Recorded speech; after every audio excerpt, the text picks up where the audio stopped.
God bless you. सदा सुखी रहो। ये जो प्रणाम के उत्तर में हमारे मुंह से निकलते हैं ना, ये कोई साधारण शब्द नहीं है। ये दुनिया के सबसे कीमती शब्द हैं।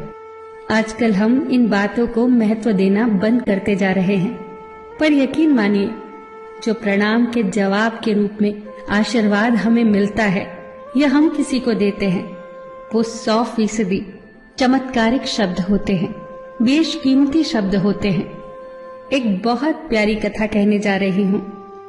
महाभारत का युद्ध चल रहा था। एक दिन दुर्योधन के व्यंग से आहत होकर भीष्म पितामह यह घोषणा कर देते हैं कि मैं कल पांडवों का वध कर दूंगा। इस घोषणा का पता जैसे ही पांडवों को चलता है तो उनके शिविर में बेचैनी बढ़ जाती है। सभी को भीष्म पितामह की क्षमताओं के बारे में पता था, इसीलिए सभी अनिष्ट की आशंका से परेशान हो जाते हैं। तभी श्री कृष्ण द्रौपदी से कहते हैं, तुम अभी मेरे साथ चलो। श्री कृष्ण द्रौपदी को लेकर सीधे पितामह भीष्म के शिविर में पहुंच जाते हैं। श्री कृष्ण स्वयं तो शिविर के बाहर खड़े हो जाते हैं, पर वो द्रौपदी से कहते हैं कि अंदर जाकर पितामह भीष्म को प्रणाम करो।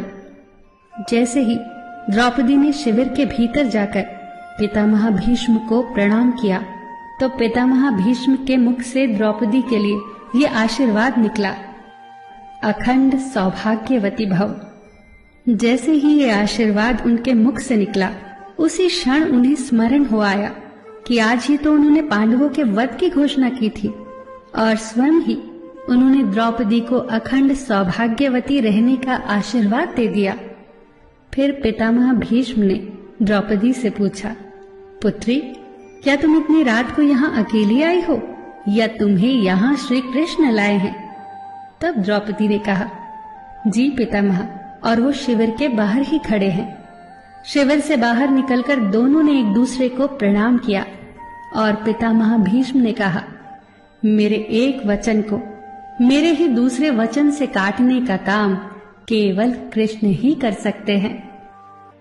शिविर से वापस लौटते समय श्री कृष्ण ने द्रौपदी से कहा, तुम्हारे एक बार जाकर पितामह को प्रणाम करने से तुम्हारे पतियों को जीवन दान मिल गया है।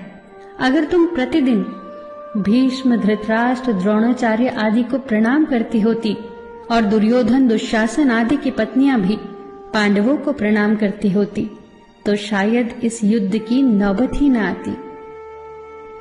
जो हर घर में कलह कलेश का वातावरण रहता है, वो कहीं न कहीं इस बात के मूल से जुड़ा है कि हम संस्कार भूलते जा रहे हैं।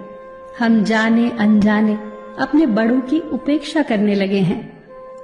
याद रखना कि हर चीज पैसे से खरीदी नहीं जा सकती, और ये भी याद रखना कि हर बात का जवाब गूगल से नहीं मिलता।